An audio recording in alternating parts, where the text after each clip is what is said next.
tayong kumakain dito. I ordered the same thing. We ordered the same thing. Naiihi ako, Darius. Ikaw na naman order para sa akin, ha? Asan na ang si Arthur dito? Hindi rin niya alam kung saan nasiya dito. Hindi yan nangyari sa asawa ko. Pwede bang hiramin po muna to para makausap ko si Mamita? Sige po, sa inyo po muna yan. Berta? Hindi man lang nila pansin na iba ang in-order ko para sa kanya. Something is definitely wrong with my wife. Naisip ko si Farah, parang biglang nagbago siya. Bigla siyang bumait. Nagbabait-baitan lang yon, Darius. Huwag kalilimutan. Siya ang pumatay kay Vince. Kung sa ako, Berta, yung spirit guide, malamang, siya din ang nagsabi kay Mamita ng pagpapalit ng katawan ni Farah. Bro, kailangan natin siyang mahanap. Malaki ang naitutulong niya kapag nalaman na ni Darius yung totoo. Sinasabi ko na nga ba eh.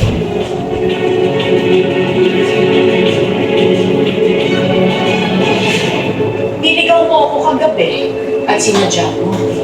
Traitor ka talaga, Joyce. Hoy! Meron ako naging traitor sa best friend ko, ah. Joyce, anong never kang naging traitor? Eh halata namang magkakuntsaba kayong dalawa eh. Sinadya mo kong iligaw kagabi para masolo niya si Darius. Nahiligaw kita kasi tanga-tanga ka. Wait, Joyce, tama na ko. Ano bang masabi mo sa kanya? Hindi. Tama na pagpapanggap natin kasi ayoko na rin magpanggap na kaibigan ko na babae to. So, alam mo niya pala. Matagal na. Hindi ko ang best friend ko, Farah. Uy, mustora ka. Kung kami ni Lucy tawagan namin bro, ikaw, totoo kang bruha. Bruha? Tingnan lang natin pagkatapos kong sabihin kay Darius na pinagtutulungan niyo akong dalawa. O, edi tingnan lang natin kung hindi magtaka si Darius na mas kinakapihat ko si Farah kaysa sa'yo. Eh, di ba? Dekada na tayong kaibigan. Puntahan natin si Darius. Kung susumbong ka kay Darius, dapat noon pa.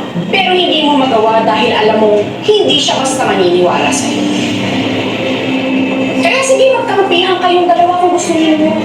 Kahit isama niyo pa si Mamita. Kahit magtulong-tulong kayo, hindi kayo basta maniniwala sa akin.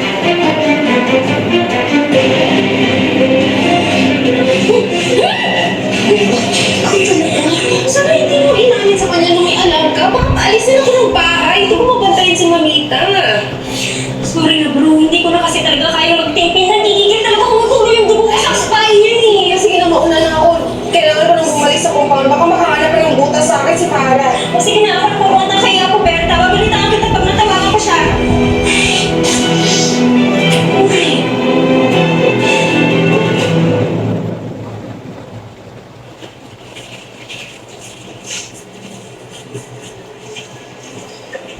Wala. Nangyari. Nakita ko kasi sila Farah at Joyce magkasama. Close na sila. Unti-unti na hinaabot ni Farah sa akin mga taong mahal ko. Una si Mamita, tapos kayo naman si Joyce. Lang, tingnan mo na. Baka hindi naman tama yung agaw ang right word. Baka naman si Joyce kasi nare-relax na kay Farah dahil nagbago na siya. For the better. Kampi ka na rin sa kanila. Pati ikaw hinaabaw na rin niya sa akin. No, not me. Hindi ko gagawin kay Farah yan. Alam ko, may tiwala ako sa'yo. Pero kay Farah, wala. Kaya pwede ba? Huwag mo na lang hayaan na makalapit siya sa inyo. Para na rin sa peace of mind ko. Gusto makalala, hindi mangyayari yan. Okay. Relax.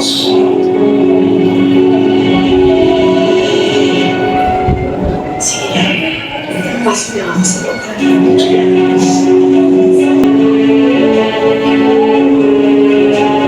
At 9 years na tayo kumakain dito. I ordered the same thing. We ordered the same thing. Ako, steak, medium well. Ikaw, yung Steak lang naman din para yung order niyo.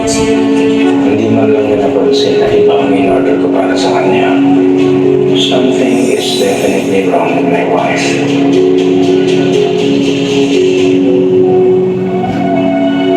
Nakausap ko na si Darius. Kaya kung ano man ang pinaplano ninyo ni Joyce, i-cancel niyo na.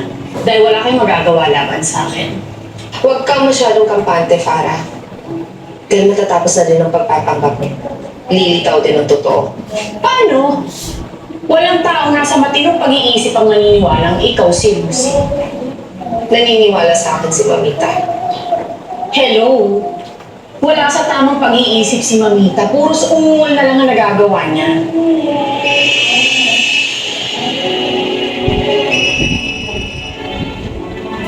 Hello? Diyos, ako. Nakausap ko na si Apo Berta. Ano pinihiti-ngiti mo dyan? Balik.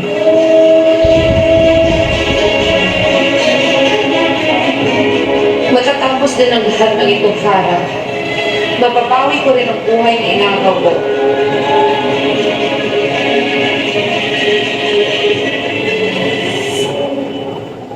May pinaplano talaga si Lucy at yung best friend niya si Joyce Knight. Kailangan natin malaman ko.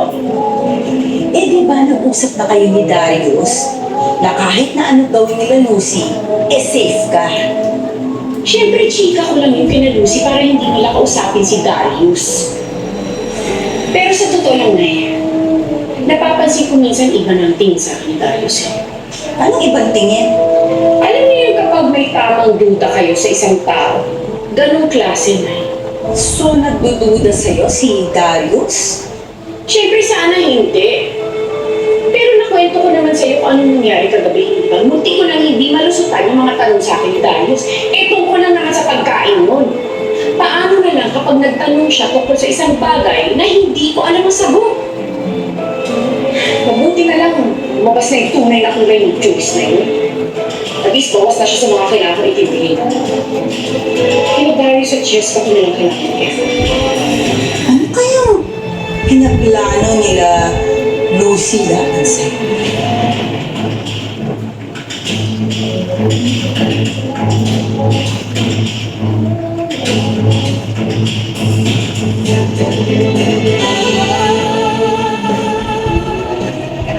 Ako, Berta?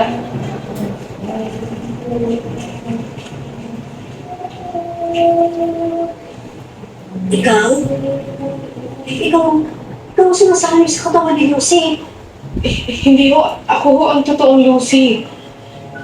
Opo, ako Berta, totoo po yung sinasabi niya. Siya po yung totoong best friend ko at hindi yung babae nagpapanggap sa compound ng mga rigor.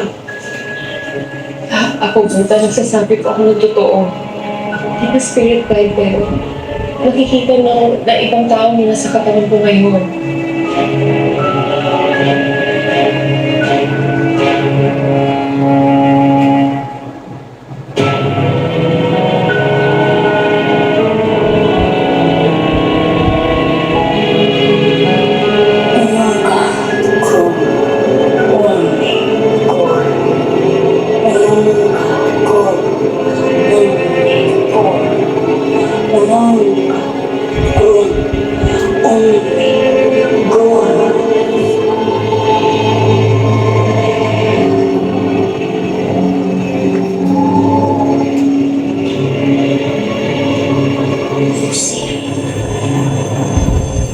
Ikaw nga si Lucy.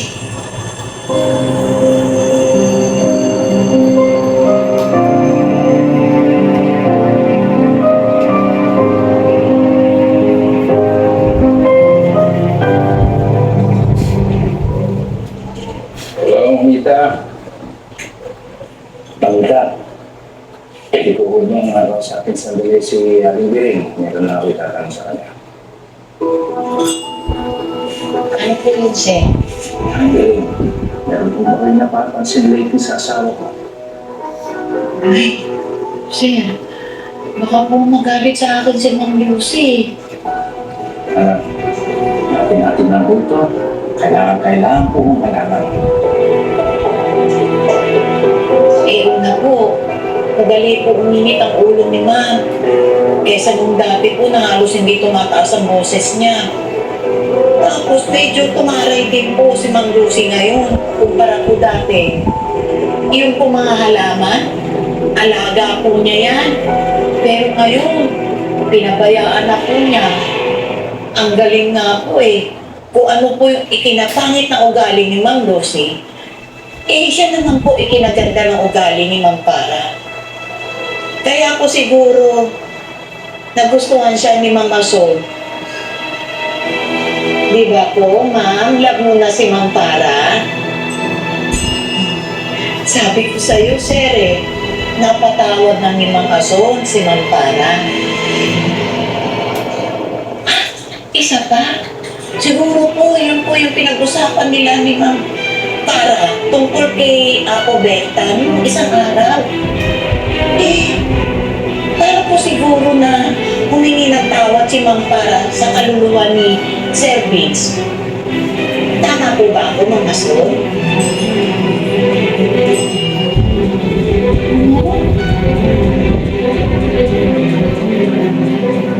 Gusto pa rin ba itong makausap yung scammer ng spiritistang yan?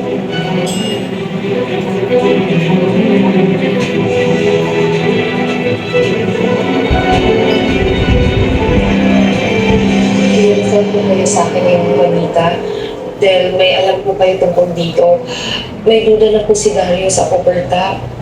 Baka ho, pwede niyo siyang kausapin. Ako ang sinisisi ni Sir Darius sa pagpili kay Mang Ason. Huwag mo lang maniwala siya sa akin. Ano naman ang sasabihin ko? Hanggang ngayon hindi ko alam kung paano kayo nagpapalit ng kapatid ng Farah. Dati hong manggagamot si Uncle Ernesto. At isa siya po yung tatay ni Farah. Marunong din siya mag-astral projection. Naalala ko po, tinuro niya to sa amin noon at nagawa ko rin noon. Ito po ba ang dahilan kaya kami nagkapalit ng katawan ni Farah? Maaari. Maaaring astral projection lang ang ginamit ni Farah. Baka magkapalit kayo ng kaluluwa.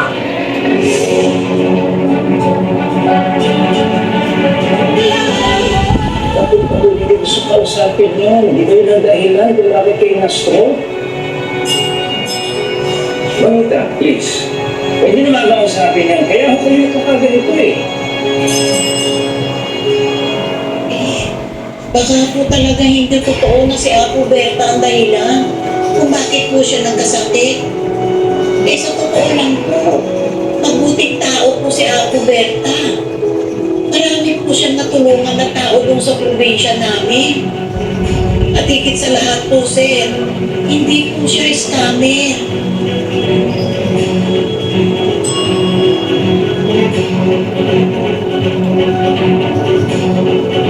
Okay.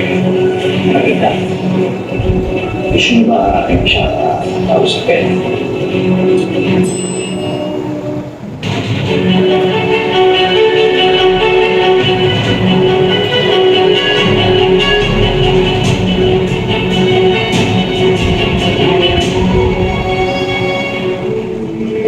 Ako, Berta, natutulungan niyo po ba ako makabalik sa katawan ko? Susubukan mo. Magsasaliksik ako sa astral projection. Kaya lang po ano, may naging kliyente kasi ako mga nakaraang taon. Sinabihan ako sa mga spirit. Pero kahit na anong gawin ko, hindi ko mapalaya sa isang espiritu na yun.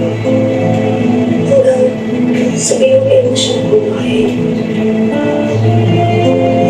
Ano naman pong kinalaman nito sa amin para? Hindi ako pinatahimik ng kaso mo yun. Kaya nagsalisip ako at natuklasan ko ng isang possession. Kapag sumamit ang sensory trips, ay hindi na nakapulog. Kaya kapag hindi ka nakabalik sa katawan mo, bago sumabit ang isang solar eclipse, habang buhay ka na sa katawan ni Farah.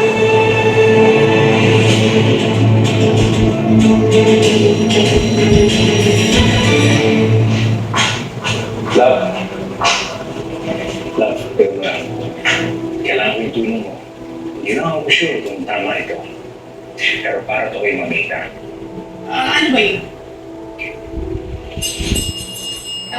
Mamita, wait lang ha. Huwag ka naman maggulo kasi may pinag-uusapan pa kami ni Darius. Love. Ano ba kailangan ni Mamita? Love, kailangan ni Mamita ng caregiver para sa kanya. Di ba sinabi mo sa akin? Gusto mong iwasan ko si Farah. Well, magagawa ko lahat yun kung hindi na nagpupunta dito si Farah. Bakit hindi mo na lang paalisin si Farah?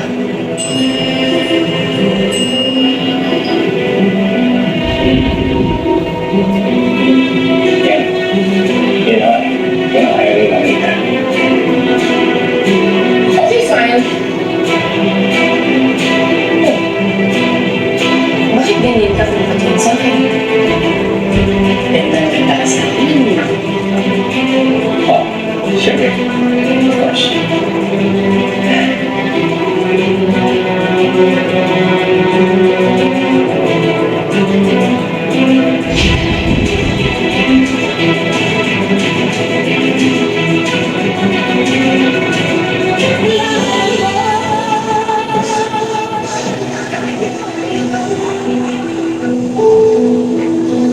Manang, nabangbut tayo ah. Ay naku, Aisa. Feeling ko, makakabawi na rin ako sa nangyari kay Mama Sol. Malilinis ko na yung pangalan ko at ni Apo Berta. Oh, ano po ba hindi na kayo sasaw-saw sa mga issue ito? Bakit? Sumagot lang naman ako sa tanong ni Sir Darius At tama ka. Mukha talaga hindi galit si Mang Asong kay Apo Berta. Bakit ka mo? Kasi pati si Sir Darius, pinapahanap niya si Apo Berta. Oo, dahil hihiwagaan na talaga ako sa espiritista na yan, Manang ah. Ako rin. Ano kaya alam niya, no? Pero di bale, hayaan ko na si Sir Darius ang dumiskante ko. At ako, interpreter na lang ako ni Mang Ason. Oo yan. Tamang distansya lang. Kapag nalaman ni Ma'am Lucy, nako, baka ikaw naman ang pag-iinitan yan. So true. Pero ito pa, alam mo ba na nagtataka na si Sir Darius sa ugali ni Mang Lucy? Aba, tinatanong ba naman ako kung meron daw ba ako napapansin sa ugali ng asawa niya? Eh, anong sabi niya?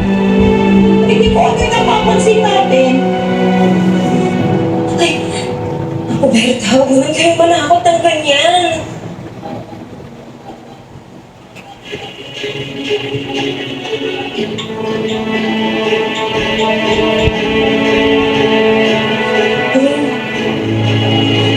Yung may eclipse na sa darating na Sabado.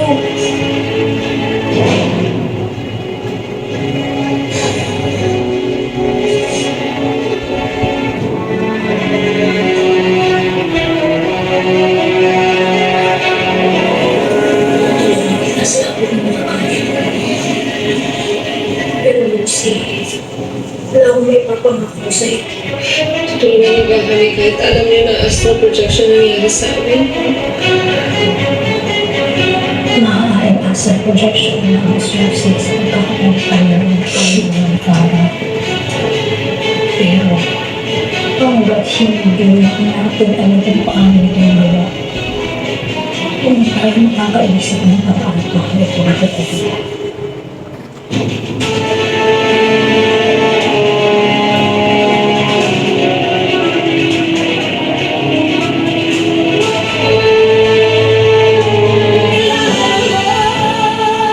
Ilang araw na lang talaga kapag hindi na ako makakabalik sa katawan ko.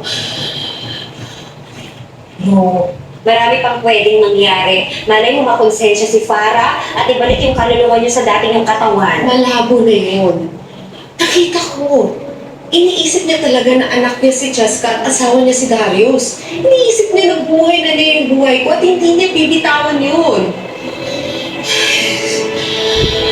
Si Roberta na lang talaga ang pag-asa ko eh. Bro, sorry. May alam lang ako dun sa astral na yan. Nakipagtulungan na ako kay Apo Berta. Kung buhay lang talaga si Apple.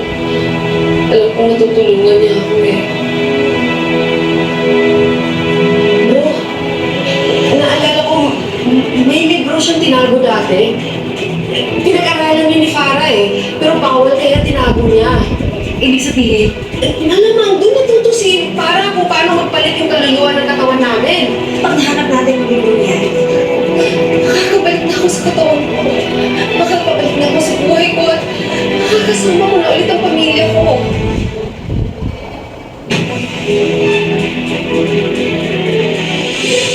kailangan ng pagpapalit ng katawan at kaluluwa namin. At kapag hindi kami nakabalik sa katawan namin, matatrap kami sa katawan ng gamit namin. Magamali si Sir Darius. Si Ma'am Lucy naman kakalis lang. Sandali lang naman ako. Hanapin ko lang yung blazer na hiniram ni Lucy. Yung kaya yung libro? Choice! Mabuti na rin na tinawagan mo ko kasi may kailangan kang malaman tungkol sa asawa ko. May mga napapansin ka bang pagbabago sa asawa ko?